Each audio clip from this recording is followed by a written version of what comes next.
Hi readers, it's Sam. Welcome back to my channel.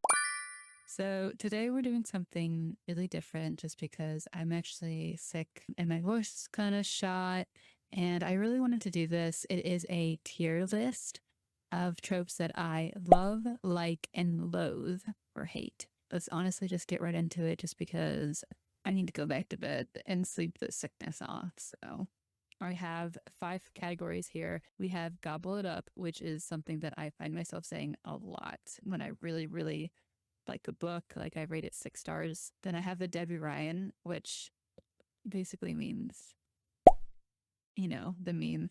It means I really like this book. It's 4.5, maybe a 5 star, but it hasn't like changed my life. It's something that I'm like, I really like this. Meh obviously means I could take it or I can leave it. You can convince me to like this more, or I could be convinced to like it less. As if, obviously, from Clueless, in very rare occasions will I like these tropes. And then the last category is obviously trash. Something my little sister says all the time. She's like, trash.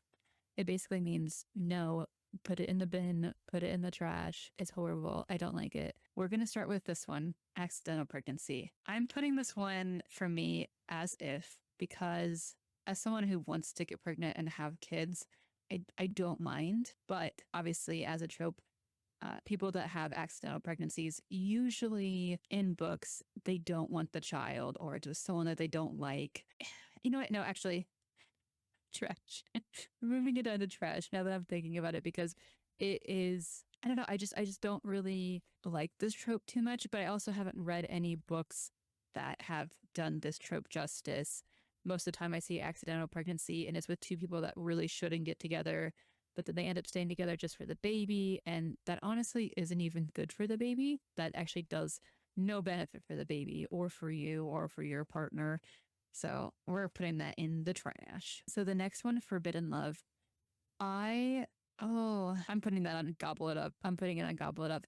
If it is not supposed to happen, if it's 2 rival gangs or 2 rival houses or to like a witch and a warlock or a vampire and a werewolf, whatever it is, I gobble it up every time. There's just something about it that is like, if it's wrong, I don't want to be right. Like, I know it's so cringy, but like that, that for me, it's great. This one, immediately trash. Ugly duckling turned pretty. I have some strong feelings about this one. I hate the whole, she takes off her glasses and then you realize that she's beautiful, or she changes her clothes and then you realize how, so yes, hair, yes, clothes, yes, taking off, those things do change, how someone presents. As someone who has short hair and now I have long hair, I do look vastly different, but my face has stayed the same. My body has stayed the same. So I just don't like the concept of, well, now you're pretty now that you've changed.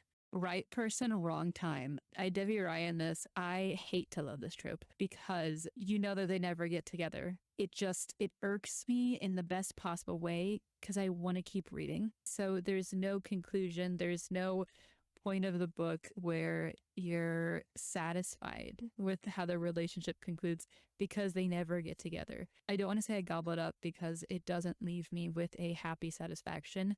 It's kind of on the lines of like a cliffhanger where it's like, oh, I wish there was more. Just kiss, just kiss. Speaking of cliffhanger ending, I'm going to get a lot of hate for this. I Debbie Ryan this because maybe I'm an adrenaline junkie. There's just something about cliffhanger endings that do it for me. It's the adrenaline, it's the excitement, it's the what's going to happen next, it's the mystery, the intrigue. I mean, I hate them, but I love them, if that makes sense. Some are tropes and some are just types of books because I had made all of these. I think I made like 60 of them. I was very sleep deprived. So we're just gonna go on with that. And if it doesn't make sense, we're just gonna chuck it into a category real quick. Surprise doppelganger. This one for me is between as if and meh. It feels, I know it sounds bad, it feels like a cop out. My reaction is, of course there is. Think Vampire Diaries. I feel like that's the only time that I've liked the doppelganger thing. And even then, I don't know. It's not my favorite. It's not my favorite. Office romance. I'm putting this in the trash. I'm putting this in the trash because personally, I I've dated my coworkers before. I don't really want to go into detail into this, but I wouldn't date my boss unless my boss was like Pedro Pascal or something like that. But I just can't get it out of my head. I don't like this trope at all. Second chance, I'm Debbie Ryaning this because I just love the feeling of, oh, finally they're getting back together. They're so good together. There's two different kinds of second chances. There's where maybe they were friends and just didn't work out. Again, right person, wrong time, turned into a second chance. The other kind of second chances, we've dated before, maybe I moved away, maybe we broke up because of some other reason or misunderstanding, and we found each other again. We've grown up, we're better people now. I like that just because it's kind of follows a redemption arc of sorts. And I really appreciate that because people can change if they want to. Friends with benefits, I'm going to as if that. Friends with benefits is just a messy ordeal. Obviously, with intimacy, like physical intimacy, comes emotional intimacy.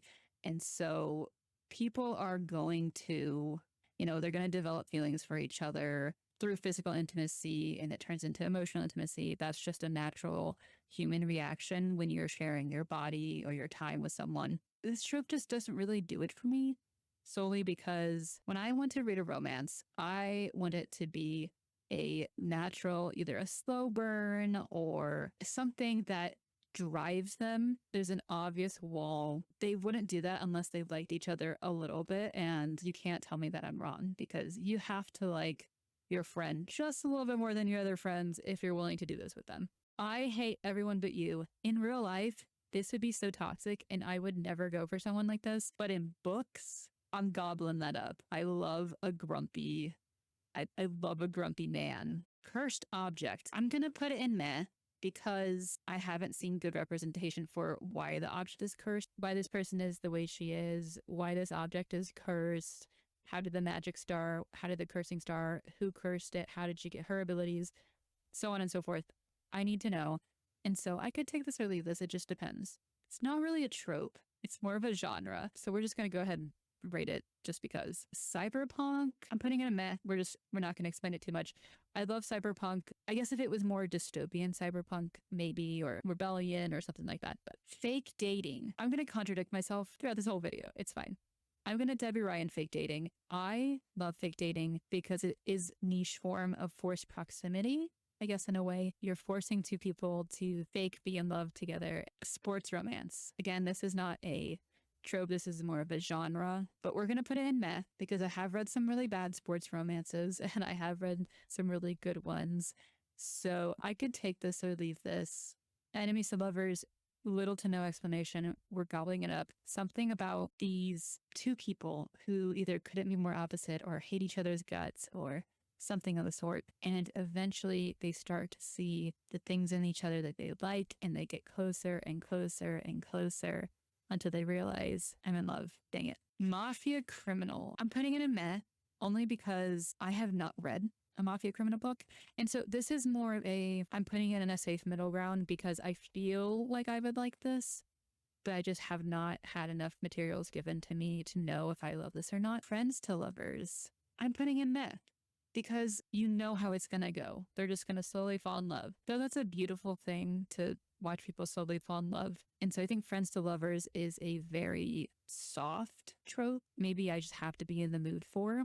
Academic rivals. I'm putting this in the as if solely because I haven't read any academic rival books. So I'm putting it as if because I don't think that I would like that kind of trope. But then again, maybe with some really good book recommendations, I could be convinced. Opposites attract. It's not something that's life-changing, but I like this one a lot. Tortured hero. Gobble it up. I love this trope so much because it shows the resilience of the character. It shows that they can push past selfish desires or anything and become the hero, which I'm going to do reluctant hero next.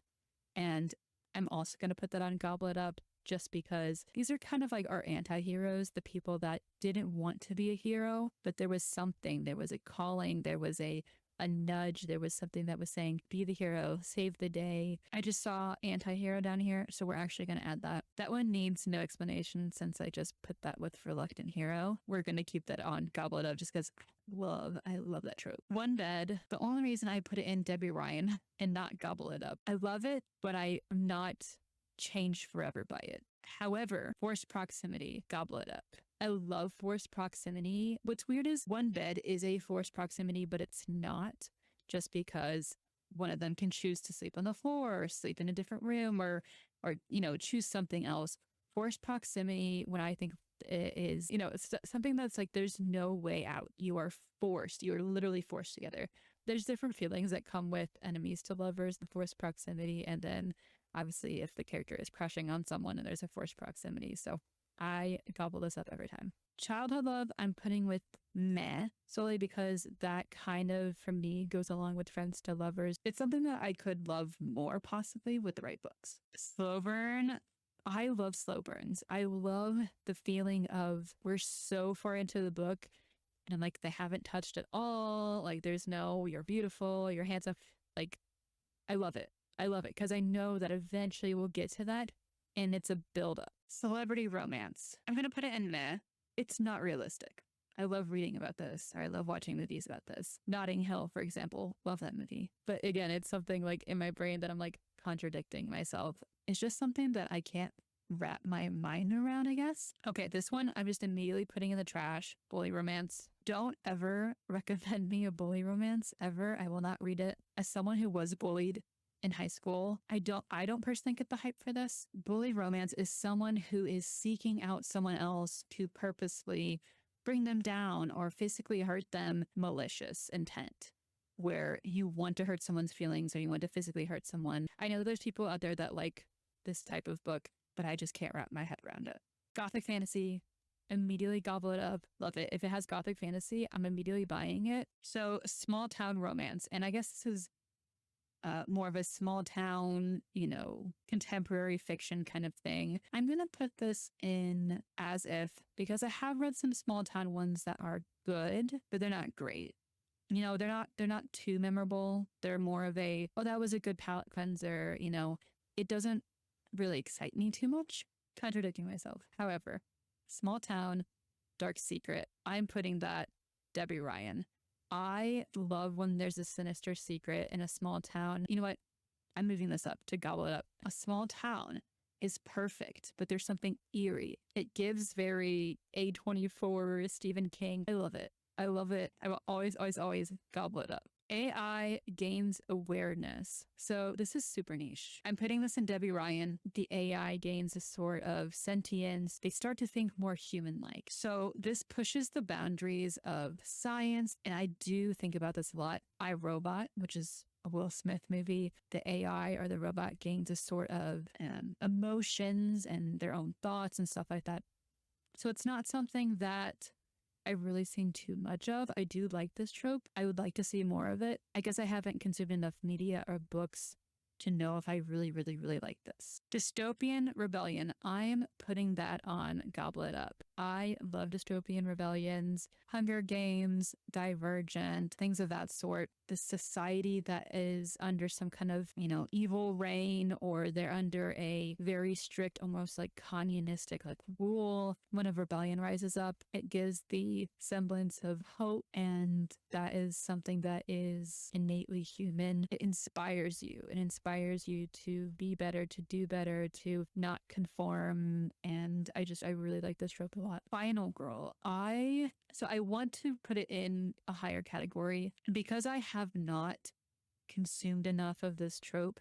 I can't rate it higher. I feel like that's not fair. So he falls first. I'm putting that in Gobble It Up. There's something about men that fall first that are not afraid to let their feelings be known. To me personally, I think that is kind of pushing past toxic masculinity. So I know I'm contradicting myself when I say that I love billionaire romances versus the celebrity romance trope, because it's also a not very believable trope. There is just something about a man that is willing to buy you anything, and he can take you on exotic trips, and he can spoil you, treat you like a princess. Rags to riches. I'm putting this in Debbie Ryan because I don't know if I've read any books. I've seen movies, but I don't know if I've read any books with this trope before. It's interesting to see how this trope plays out with personality changes, or usually people with this, in this trope from rags to riches, the characters, they still maintain a sense of their morality. They are still more empathetic and more down to earth than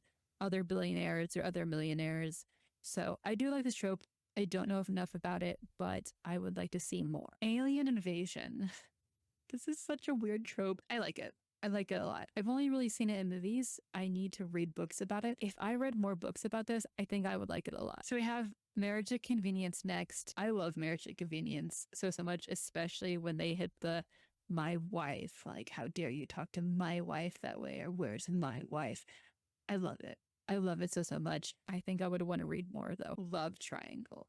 I'm putting that on Debbie Ryan because I don't know if I've read a love triangle book yet, but I love the concept. I've seen enough of it in movies, and I might be myself writing a book with a love triangle. Age gap. The reason I'm kind of laughing about it is because my husband is 10 and a half years older than me. The fact that I'm not putting it in a higher category, he's going to be questioning everything. In media and in books, I feel like the age gap is something that almost sexualizes younger people. I haven't seen it well done. It's actually, I'm sorry. As I was talking about it, I was like, you know what? It's not that it bothers me. Obviously, it doesn't bother me at all. There's something about it that in writing that people don't do it justice. Things that, affect your relationship between maturity and wisdom and life experience. And so that is, I don't think, well verbalized or well written in books or movies. I feel like they make it more about sexualizing the age gap rather than, talking about its complexities and its problems, or maybe even the advantages or things like that. And again, honey, I'm so sorry. I know you're watching this video. I love you, okay? This one is more of a genre and not a trope. I'm going to put it in meh, the coming of age genre trope. I don't know. I feel like it's all the same. Prophecy chosen one. I'm putting this with meh. It seems highly unrealistic. It feels overdone. Like the concept of it feels overdone. Like, of course, the main character of the book is the chosen one, or of course the main character of the book is in this prophecy that no one knew about until 3/4 of the way into the book. I will still like these kind of books, and I will still like this kind of, movie. It does feel a little cliche. Soulmate reincarnation. I'm putting that with Debbie Ryan. It's cheesy, it's cliche, it's unrealistic to know that two people were made for each other and they're gonna find each other like in every lifetime. Love it. Dying confession. I'm putting that on Gobble It Up, knowing that the character's not coming back. They're dying.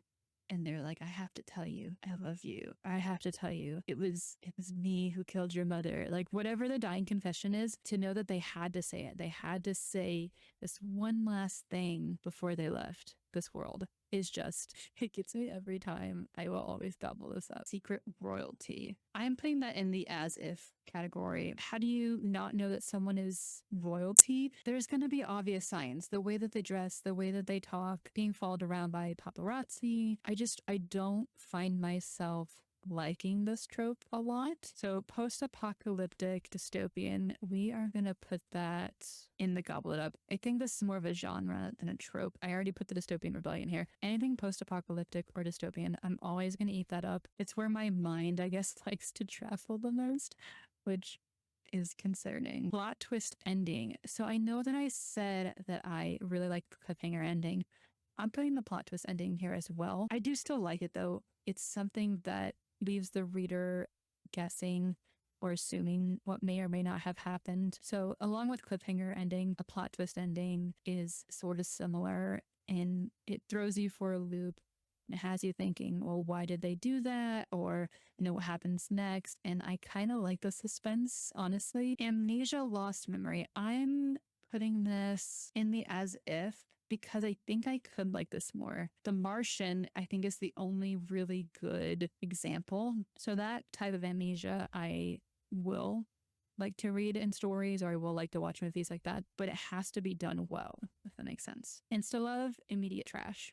It doesn't make sense. People don't work like that. It's very cliche. Who did this to you? This freaking trope. I don't know. I mean, this kind of falls along the right lines of who did it, I'll kill them. But like, we don't want to do all that. Who did this to you is a strong sense of loyalty. And I think I really appreciate that in books. So that's the eloquent way of saying that I go feral when I see this in books. Teacher student trash. It makes me uncomfortable personally. I don't like this trope, and I don't want to talk about it more. I don't like it. Grumpy sunshine. We are putting that on Gobble It Up. So these two kind of go together in a way. Bad girl and good boy, bad boy and good girl.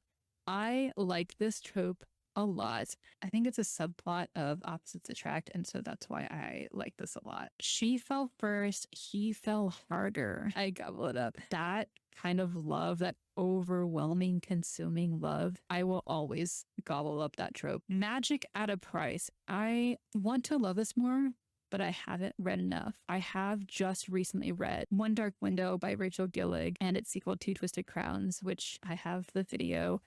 I can link down below as well. That is the only one that of recently I read. And I do like this one a lot because it gives a sense of balance to things. As above, so is below. Someone's going to knock that balance off. Someone's going to tip the scales. And so I love that a lot. Parallel universe. So this is more of a sci-fi thing. I gobble it up. Interstellar. I don't know, I got really excited about that. I gobble this up every time. These are things that I think about a lot. These are movies that I want to consume a lot more. These are books that I constantly want to read about and understand the science of it. Found family. I am going to put that on Gobble It Up. Blood does not equal family. Family does not equal blood. However you want to say it, your family can be the friends that you find along the way. And I love this trope. I will gobble it up every single time. I think it's beautiful to see humans coming together, or fairies or mermaids or whatever is in your book, creating a kinship from what was once strangers to now I'm gonna ride or die for you. But I think everyone loves it so much because it gives you a sense of being welcomed, being accepted, and I think everyone wants to feel that way. So this one is top of the list. And the last one, bodyguard romance. I'm putting this in meh. I think I started a book, The Passenger Princess, and I didn't finish it. Not because I didn't like it. It wasn't for lack of trying. I just got interested in other books. I haven't seen enough books about this. I could be convinced to like it more. All right, guys, I have now been filming for a little close to an hour and a half. My voice is completely shot, so I want to end it here. I hope you guys really enjoyed this video. This is something really different for me, and honestly, it was really fun just kind of explaining my opinions on things. And so if you would like to see more fun videos like this or more interactive videos like this, please let me know in the comments below. I will have another review video coming out next week, so please stay tuned for that. But for now, guys, I'll see you later. Bye. Bye-bye. Love you.